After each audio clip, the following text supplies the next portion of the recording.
We don't know exactly McKenna's level of preparedness, what kind of equipment she had with her. Search and rescue crews are doing everything they can to find a 19-year-old young woman who went missing over the weekend. We're wrapping up another hazy day here across the state, but changes are coming. The timing of our next storm. Two major bills facing strong opposition clear the final hurdle on Utah's Capitol Hill. The impact on transgender people in Utah and DEI offices on college campuses. She was pregnant, so we weren't too concerned about everything. A community is grieving and a young family in mourning after a Utah woman died just one day after her cancer diagnosis. Live from Utah's news leader, Fox 13 News at 9 starts right now. Good evening, everyone. I'm Bob Evans. The temperature at Tibble Fork Reservoir up American Fork Canyon is expected to go below freezing tonight, and a young woman, a 19-year-old woman, remains missing at this hour.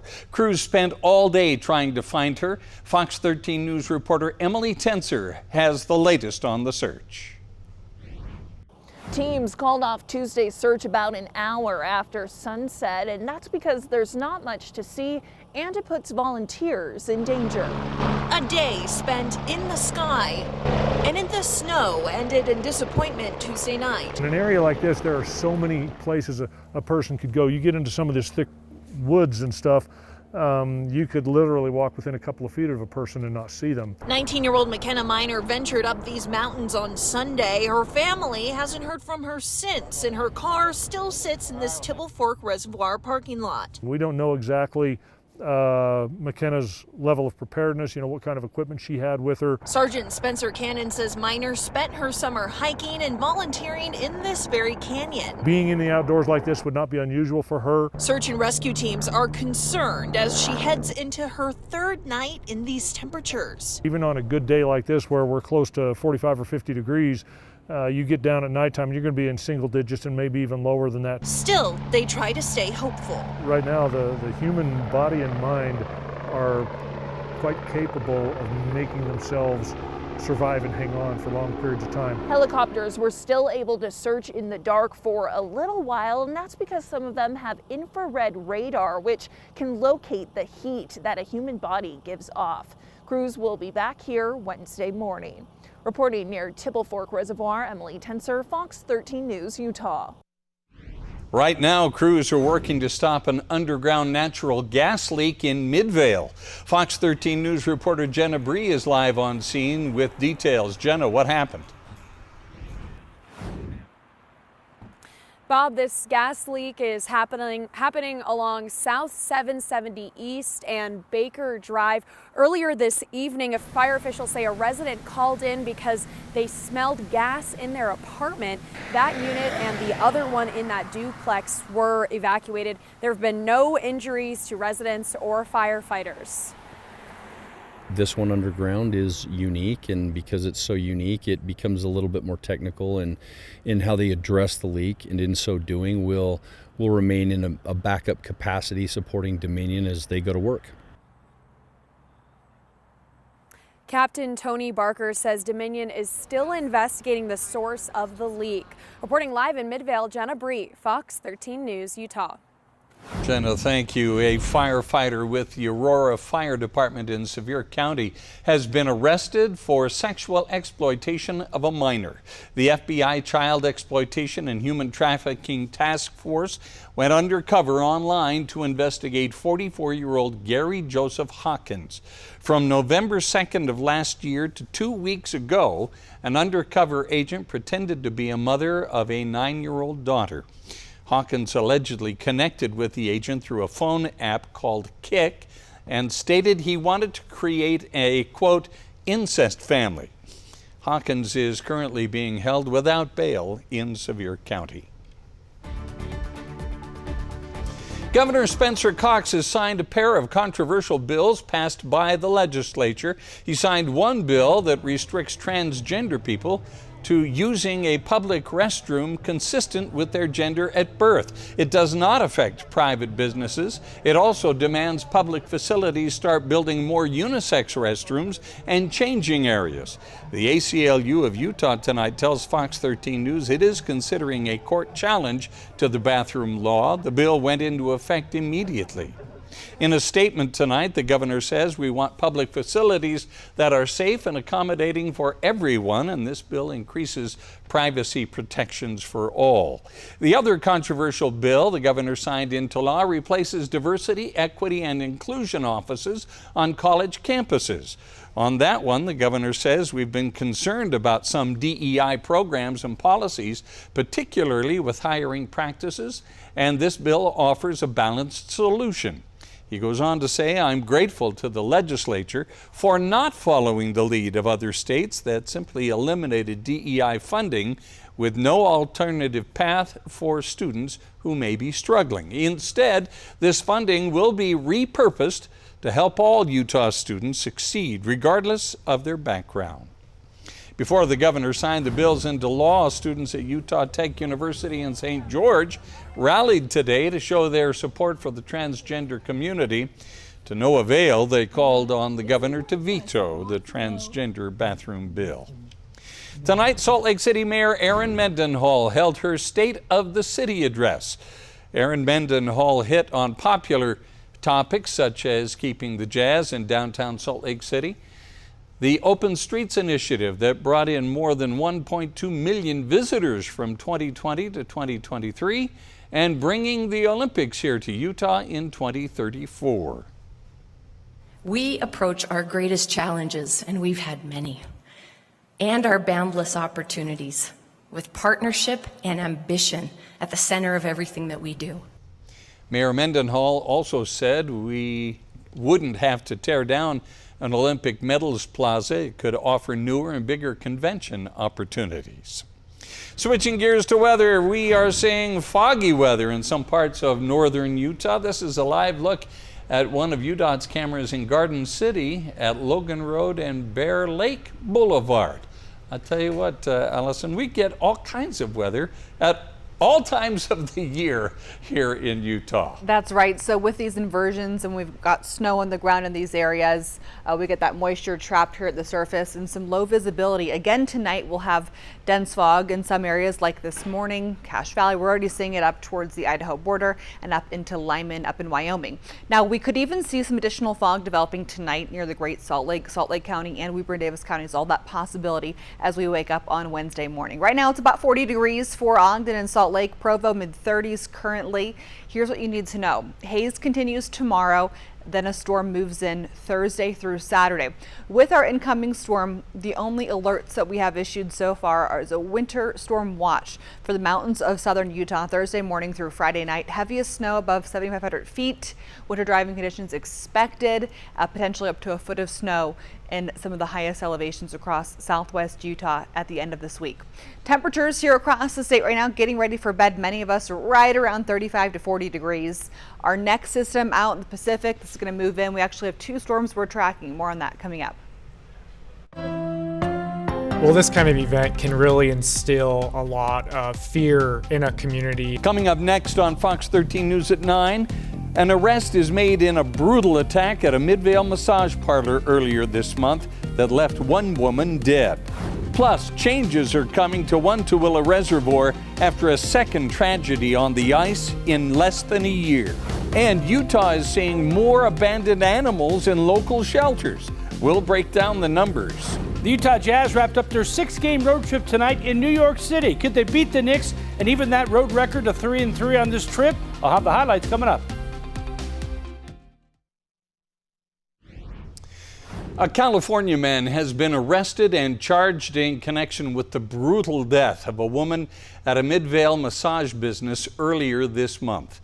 39-year-old Stephen Brinkerhoff was arrested outside a massage parlor in California on January 19th.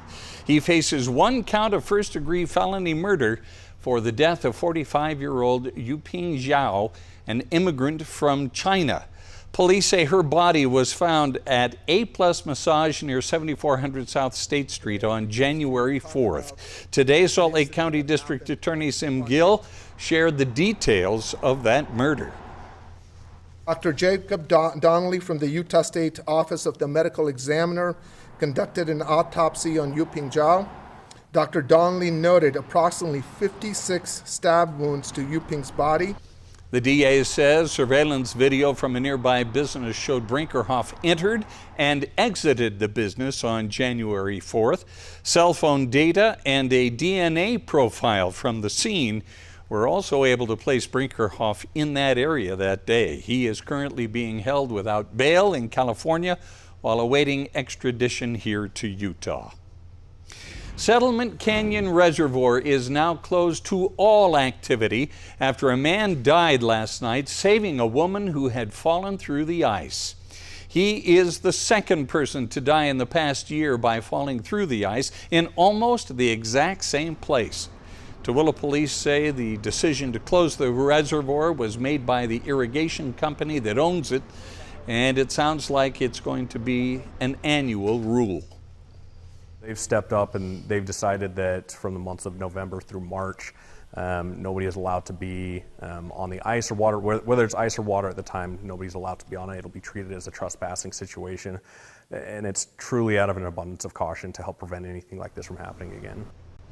Again, we're told the man was trying to save a woman's life before he fell in himself and drowned. His name has not yet been released. There has been an uptick in the number of abandoned animals in local shelters. The Humane Society of Utah says in 2023, there was a 78% increase in abandoned pets around the state. Fox 13 News photojournalist Nathaniel Gillis visited a shelter in Murray today to see what's happening. It can be challenging for our staff to see these animals left behind. Come on. Last year we saw a large increase in abandoned animals on site here at the Humane Society of Utah compared to previous years. Number one reason animals are surrendered here to the Humane Society of Utah in 2023 was for housing insecurity or housing issues. And we just want to encourage people to do the right thing instead of abandoning their animals. And also if they're experiencing any sort of crisis or need resources, we want to let them know that there are resources out there available to them. Anybody who's struggling to keep their pet currently, there are services available for them. There are local food banks that provide pet food. You can find those through Salt Lake County Animal Services, Pet Crew, Pet Pantry. Also, Rough Haven Crisis Sheltering offers pet pantry as well. And they'll also offer out other supplies if needed.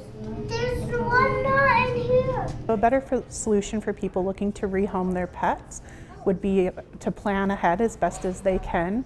There are options available for them besides surrendering them to a shelter. We host a private pet rehoming website that's attached to our website that gets hundreds of views daily. The animal gets to stay in your home and people contact you directly. Also, people have the option of posting on Facebook groups where lots of people will look for pets being rehomed as well. Let's go. And ultimately, if they're unable to find that home, they can give us a call and they can surrender the animal here and we'll help find that animal a living home. The Humane Society of Utah says if you see an abandoned animal, call animal control first. They will know what to do and how to best handle that animal. Well, you just showed us, Allison, some fog up in Garden City area. Yes. Cache Valley. Cache Valley. We're not seeing that down here in the... No, it'll be pretty similar where we saw it last night. So Heber Valley, Cache Valley, Bear Lake, right now Lyman, Wyoming. And then tonight we could potentially add a few more locations of dense fog into tomorrow morning. We've got that possibility here along the Wasatch Front. Salt Lake, Davis, and Weber counties all potentially could see some fog formation this evening. Now, the really main The only good thing about poor air quality in the winter is we get some really pretty sunrises and sunsets. It was gorgeous tonight, just lasted for a few minutes, but Liz captured this fantastic photo. Everything else about the air quality we all hate, right? 39 degrees here in Salt Lake City, 36 for what it currently feels like. Our visibility is at 8 miles. It's down to about a half mile in some locations near the Idaho border, so we do have some tough travel potentially if you are in an area with that patchy, dense fog. Just take it slow, especially if you've got those low beams you can put on. High beams never a good idea with low visibility. Temperatures right now here across the state, many of us around 40 degrees, mid-20s for the Cache Valley right now, 34 for Evanston, 30 for Vernal. Getting into Moab, currently 39 degrees. For tomorrow morning, we could see some areas of fog, mid-30s tomorrow afternoon. Evening drive, dry roads, clear, and temperatures close to 50 degrees. For the Wasatch Front through this evening, we'll keep you right around 40 degrees through much of the night. And into tomorrow morning, we're going to have our temperatures then right around 30 to 35 for much of the state for first thing Wednesday morning. Few areas of patchy fog, a possibility, and then tomorrow will be more of the same, although we're going to add a little bit of wind across the region, particularly into Nevada. But we will notice a light breeze during the second half of tomorrow for western Utah, even along our I-15 corridor. Then we get in tomorrow at about 4 o'clock. We'll get some rain going into Nevada, mostly widely scattered showers there, but much of us here across the state tomorrow, hazy, sunshine, mostly clear sky, and then temperatures will be above average by about 10 to 15 degrees, maybe even a little bit warmer than it was today. So when you wake up tomorrow morning, mid-30s, will rise into the mid-50s tomorrow. And then here's what we're watching for you. Our first storm system is going to impact us Thursday through Saturday. We've got 2 Pacific storms on tap. So what we're going to see across the region, a lot of rain, California, Nevada, into Utah, and northern Arizona. Then we will see some lingering precipitation with that through the first half of the weekend. And then early next, we've got the potential for a follow-up system, again, tapping into an atmospheric river that could bring quite a bit of moisture, especially into Southern California. And then temperatures will be cooling down as well. So for St. George, 66 degrees tomorrow, mid-50s on Thursday, close to 50 this weekend. But your best chances for rain will be Thursday into Friday. We'll also have a winter storm watch for the southern mountains Thursday morning through late Friday night with winter travel above about 8,000 feet. For the Wasatch Front, 55 for Wednesday, Thursday. We'll talk more about our rain and snow chances here across northern Utah coming up later in the hour. We'll be right back.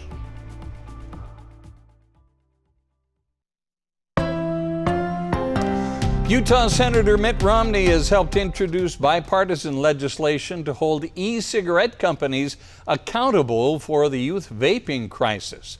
The Resources to Prevent Youth Vaping Act would require e-cigarette manufacturers to pay user fees to the Food and Drug Administration to help conduct stronger oversight of the e-cigarette industry and increase awareness of the dangers of e-cigarettes.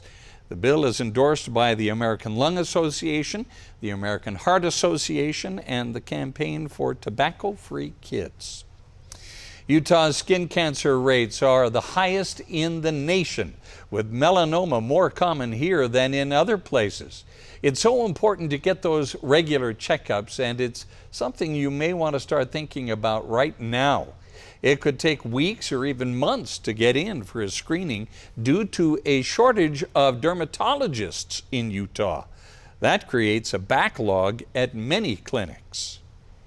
We're doing the best we can to see everybody. A lot of people from here, historically have been fair-skinned, and we're at higher elevation, and we have, more than 300 days of sunshine every year. And there are a lot of outdoor activities. So it's a wonderful place to live, but it's also a wonderful place to keep a dermatologist busy. Dr. Crosby adds, while sun exposure is the main culprit, tobacco use can also increase your skin cancer risk. St. George firefighters had to help a mother, father, and their 2 young children get out of their home late this afternoon after the garage caught fire. Happened on Honeycomb Drive. When crews arrived, 20-foot flames were shooting from the garage. The flames also damaged a neighboring home. We had a very quick response from our crews. They had water on the fire within about a minute and was able to stop it from going into the house. Hearing it, seeing it, having my kids so close to it has got my mind definitely rethinking, like making a plan with our family and having steps in place in case something like that happened. No one was hurt. The cause of the fire is under investigation. In national news, we've learned the engineer in an Amtrak derailment in northeastern Colorado yesterday is from Utah. The 42-year-old man from Park City was flown to a hospital with life-threatening injuries. The train derailed last night after colliding with a milk truck. There were 69 passengers on board. Other than the engineer, 3 passengers were sent to the hospital for treatment. All passenger cars remained upright after the crash. Broadway legend Chita Rivera died today in New York. Her publicist says the 91-year-old iconic actress passed away after a brief illness. She was also a singer and dancer who lit up countless Broadway shows for nearly 7 decades. She rose to stardom in the original production of West Side Story, playing the role of Anita. Rivera also starred in dozens of films and television shows, but was best known for her work on Broadway. It was the first day of testimony in the trial for a Salt Lake City Police canine handler charged with assault. The man his dog bit takes the witness stand. A Salt Lake City police officer lost his job because of a car crash. Now he's standing trial for aggravated assault. But the question is whether he actually hit the victim on purpose. It's been a great season for the Utah State men's basketball team. The Aggies back at it tonight at home against San Jose State. Can they get win number 19?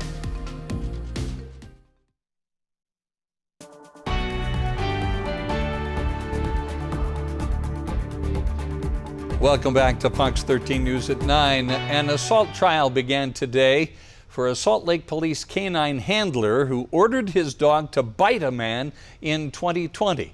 Fox 13 News investigative reporter Nate Carlisle was in the courtroom today. Jeffrey Ryans, the man the dog bit that night, was the trial's first witness. He had his hands up and was on one knee when Officer Nicholas Pierce ordered his dog to attack. Pierce faces up to 15 years in prison if convicted of aggravated assault. Do each of you swear that you will well and truly try the issue now before the court and render a true verdict? The facts of this case, the bite, is clear as the sky is blue. So what you're going to need to decide is whether or not this was reasonable. But I want you to pay close attention to witnesses that are telling you that the sky is not blue. That we will argue that this force was very reasonable. As such, the state will not be able to pierce his shield of innocence. I was in shock. I was kind of like, what's going on? Like, okay, who are these people? And then, then when I got close and visible, I saw there were officers. On the ground. Hit. I'm on the ground. Why are you biting me? Come here, do this, do that. Why are you here?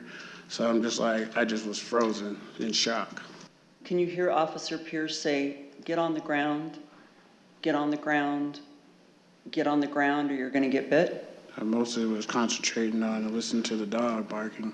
Later in the day, the prosecution called Cody Orgill, one of the officers at the scene that night.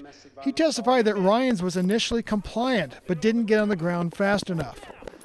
Is it a sign of surrender when somebody goes like this? For the most part, yes, but not always. Would you agree with me that this is sort of the international sign for surrender? I would agree with you, yes. There's really no other way for a citizen to surrender other than hands up. Is that a fair characterization based on your training and experience? Mm-hmm. Yes. Yes? Mm-hmm. Canine experts are expected to testify tomorrow. The trial is scheduled to last all week. From the state courthouse in West Jordan, Nate Carlisle, Fox 13 News, Utah. Oh my God.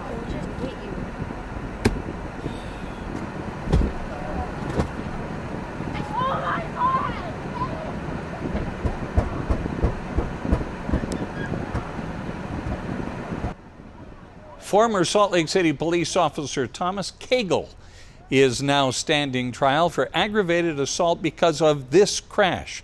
Prosecutors say he was off duty and under the influence of Xanax in 2022 when he intentionally crushed a man's leg between their cars after a fender bender. Fox 13 News investigative reporter Adam Herbetz has details on the first day of testimony. Well, this is all going to come down to whether the prosecution can prove that this was done on purpose. Thomas Cagle has already lost his job with the Salt Lake City Police Department after an internal investigation. That case, of course, was looking more at whether he violated department policy. This trial is more about whether he broke the law.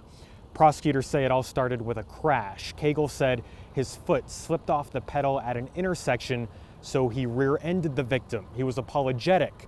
They agreed to move their cars out of traffic, but when they decided to move cars, that's when the victim got pinned between the two cars. Prosecutors say they believe Cagle got angry after the victim called 911 to report the crash. They say that's why they believe it was on purpose. Cagle says it was an accident.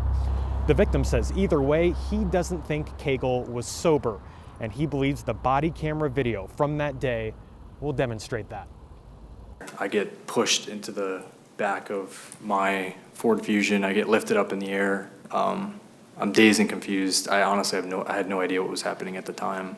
I'm getting crushed. Glossy eyes, lethargic speech, slurred speech, unsteady balance were observed by multiple witnesses. I'm familiar with the way he speaks. And as I watch this video, that's not how he's speaking. They're slurring. Of course, this was just day one of testimony. Over the next 2 days, the defense plans to bring up why there was Xanax in Cagle's system, whether that was a prescription, whether it was lawfully obtained, and why his testimony could differ from what we're going to be hearing from police officers, witnesses, and from the victim. Now, the defense attorney for Cagle didn't make any promises, but she did kind of hint ahead that Cagle likely will be testifying. Of course, he could change his mind on that, but in the meantime, she's asking the judge to keep an open mind, and she hopes the public also keeps an open mind. For now, reporting in Ogden, Adam Herbetz, Fox 13 News, Utah. Operation Underground Railroad founder Tim Ballard is addressing allegations coming from a series of lawsuits. Ballard is accused of sexual assault and financial misconduct.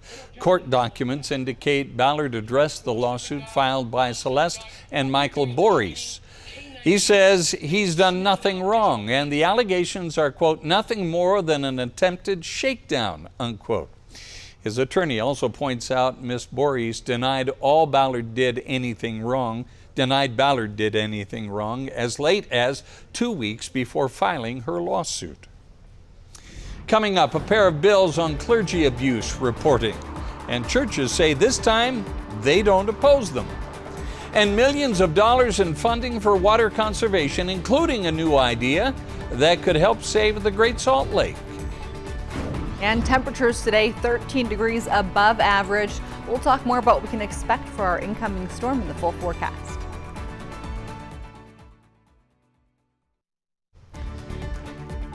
A pair of bills introduced in the legislature offer an olive branch to churches to persuade ecclesiastical leaders to report abuse. State Representative Anthony Loubet is proposing to give priests, bishops, or other ecclesiastical leaders the option to report ongoing abuse. In exchange, they'd get liability and criminal liability protections. It allows different faiths to be able to determine how they want to handle it. The Catholic Church, part of their practice, the confessional is very sacred. The Church of Jesus Christ of Latter-day Saints and the Catholic Diocese of Salt Lake tell Fox 13 News they do not oppose this bill. Lawmakers are being asked to spend millions of dollars on water conservation efforts. Representative Doug Owens asked the legislature to spend $12 million to keep going with turf buyback programs. More than 4 million square feet of non-functional turf was removed last year. State officials estimate that saved 104 million gallons of water all over Utah. Representative Owens is also proposing what's called split-season leasing, and it pays farmers to maybe skip a crop and send that water downstream. This is a pilot program to get money to farmers it's voluntary for the farmers, nothing obligatory. We're not trying to put them out of business and fallow the farm forever, but if they're late in the season, they've got extra water, they want to lease it to the state, they can get a payment and move that water to the lake. It has the support of the Utah Farm Bureau, environmental groups, and the Great Salt Lake Commissioner, the state official tasked with saving the lake. A bill filed in the legislature tries to get rid of the new state flag. Blanding Representative Phil Lyman is proposing to go back to the old flag. Lawmakers adopted the new flag last year, but some still don't like it. Right now, there's a citizen ballot initiative to get rid of the new flag that some critics have called woke, but it has yet to achieve the required number of signatures to force a public vote. A state lawmaker has filed a bill to beef up the state's fund to fight wildfires. Paradise Representative Casey Snyder's bill also has Utah's Division of Forestry, Fire, and State Lands identify areas in Utah most at risk and set up cooperative agreements. The bill was just introduced in the legislature. A new proposal has been unveiled on Utah's Capitol Hill, rewriting the state's energy policy. The bill takes an all-of-the-above approach to energy, including introducing small-scale nuclear to the state. But the bill also seeks to help coal plants. It's not designed to prop up something. I am well aware, being in that particular industry, I'm aware that we're on the final years of these existing coal plants. So the clock is ticking. Right? What are we going to replace them with? That needs to be determined. And in the meantime, while we decide what that is, these need to be maintained well enough to keep the lights on between here and there. Bills on energy policy are starting to advance in the legislature. Coming up, a Utah wife and mother dies of leukemia the day after she was diagnosed. Her husband shares their heart-wrenching story. Plus, why mountain lion sightings are on the rise. And a random act of kindness can completely change someone's day. We'll take you to South Kearns Elementary, where children are learning all about it. Coming up in sports, the Jazz wrapped up their road trip in New York City. Could they beat the Knicks? And the Aggies continue to roll. They went after their 19th win of the season tonight at home against San Jose State. The highlights are on the way.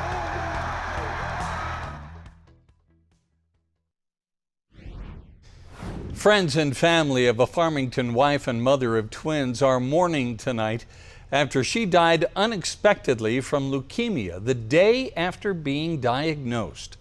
Josh Barnett says his wife Lacey seemed completely healthy until she began having flu-like symptoms on January 10th, the Wednesday before she passed away. She was pregnant, so we weren't too concerned about everything. And then as the days progress and her symptoms have worsened, her legs started not working well. She wasn't eating. So we took her to Insecure and they're like, all right, you have strep throat. And then the next day we took her to the ER, and that's when we found out that she had leukemia. Lacey died January 15th at the age of 28. Josh shared that he and Lacey plan to spend more intentional time as a couple this year. Although she can't be by his side now, he'll wear her wedding ring around his neck as a memory of their life together. Utah wildlife officials are sharing safety tips after several recent mountain lion sightings in the Salt Lake Valley, including one that led a school in Cottonwood Heights to move recess indoors for several days last week. Data shows Utah's mountain lion population has grown over the past few years. Attacks on humans and pets remain uncommon, but there are things you can do to protect yourself if you come across one. In the very rare cases someone comes into direct conflict with a lion, make yourself look big. Don't run. That could trigger a pursuit, an attack. And again, just be aware of your surroundings if you're recreating in the mountains so that, you can hear what's going on in the underbrush. People who live near the benches should also keep a close eye on their pets in the early morning hours and evening hours and avoid attracting mountain lions with pet food. If you repeatedly spot a mountain lion on your security cameras or see one in your neighborhood, contact the Division of Wildlife Resources. Here's a story that is positively Utah. Students at South Kearns Elementary learned about random acts of kindness in a very crafty way today. They were tasked with making valentines for residents of a nearby retirement home. By making them, the students learn how small acts of kindness can have a huge impact on the community. People might not have a lot of love in the States, and we just want to share our love here in America. I think it's important to be kind to people so then their heart can be full of joy and happiness. The Valentines are set to be delivered next week.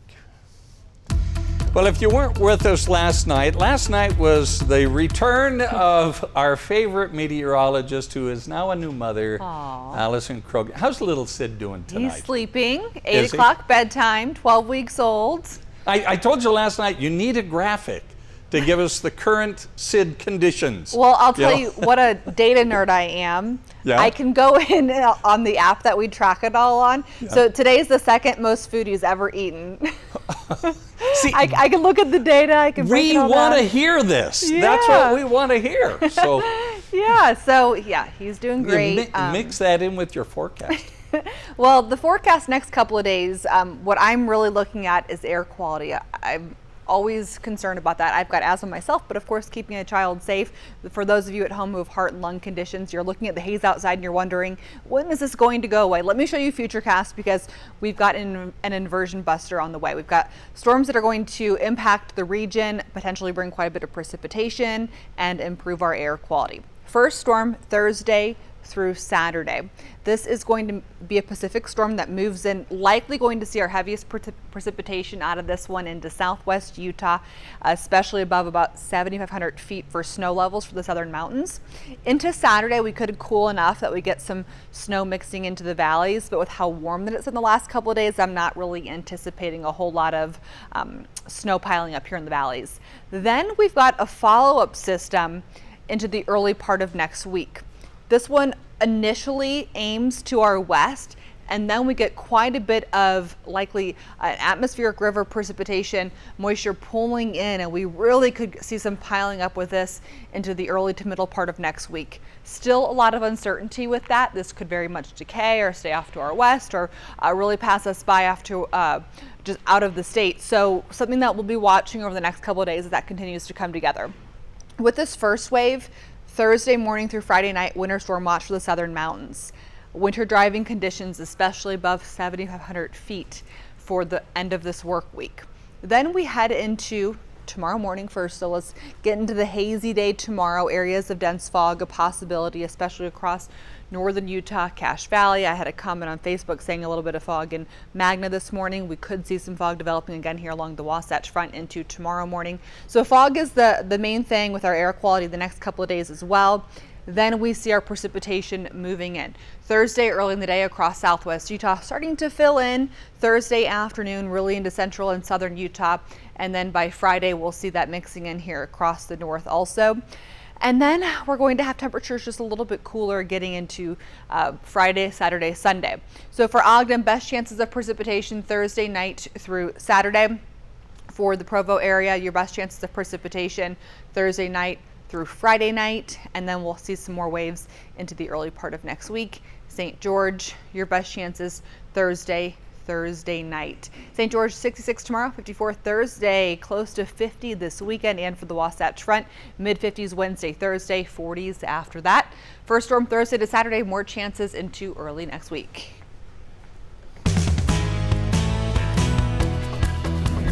Well, after getting blown out last night in Brooklyn, the Utah Jazz wrapped up their 6-game road trip tonight against the New York Knicks.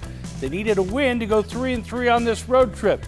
Good news before the game, Keontae George and Walker Kessler were selected to play in the NBA's Rising Stars game at All-Star Weekend. Will Larry Markkinen join them in Indianapolis? Knocks down 3 of his 14 points. Jazz led it by 9 at one point in the first quarter, but they trailed by 5 after one. Second quarter, Colin Sexton scores plus the foul. Three-point play cut the lead to 2. He led the Jazz with 22 points, 7 assists. But the Knicks got a big game from Dante DiVincenzo. Had 19 points in the first half. Knicks were up 12 at the break. The Jazz battled in the third. Sexton with a corner 3. That cut the lead to 1 in the third quarter. But the Knicks answered with an 11-0 run. Jalen Brunson strokes the 3. And just like that, the lead was up to 12. He finished with 29 points. New York's leading scorer was DiVincenzo, who made a career-high 9 3-pointers and finished with 33 points. The Jazz still battled in the fourth. George takes it right to the rim, but the Knicks won it 118-103. For their 8th win in a row, the Jazz are 1 game under 500 after losing 4 of 6 on the road trip. Utah State men's basketball team, one of the great stories in college basketball this season. They're 18-2 with a new head coach and a bunch of new players going into tonight's game. Another great night at the Spectrum for tonight's game against San Jose State.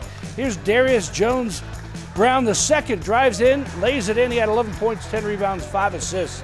And Brown gives it off to Josh Aduje. Flies in for the two-handed throwdown. The Aggies scored 44 points in the paint. Here's 2 more. Brown again. Nice feed to Khalifa Sacco. Rocks the rim, but the game was tight in the first half. The Aggies get it to Ian Martinez. Step back 3, and it's good. 4 of 4 from 3, scored 16 points. And how about great Osobor? Shot clock running down, puts it up, makes it. He led the Aggies with 31 points. The Aggies led it by 7 at the half, and they extended that in the second half. Aduje with the poster jam. The Aggies are up 15. Then they get it inside to Osobor, spins, throws it down. The Aggies looking good. They won it 82-61 to improve to 19-2. It's head coach Danny Sprinkle's 100th career win. The Big 12 football schedule came out, and we found out that BYU and Utah will play each other on November 9th at Rice-Eccles Stadium in their first game as conference opponents since 2010. We can show you the rest of their schedule, but that's the game everybody's pointing to. Yeah, nobody cares about anything. They care about that a little bit, but not as much as that. That's the rivalry game is back. It's not the end of the season like a lot of people thought, but November 9th in Salt Lake City. That'll be fun. Let's bring it that on. Let's will go. be fun. Thanks so much, Jeff. We'll be right back.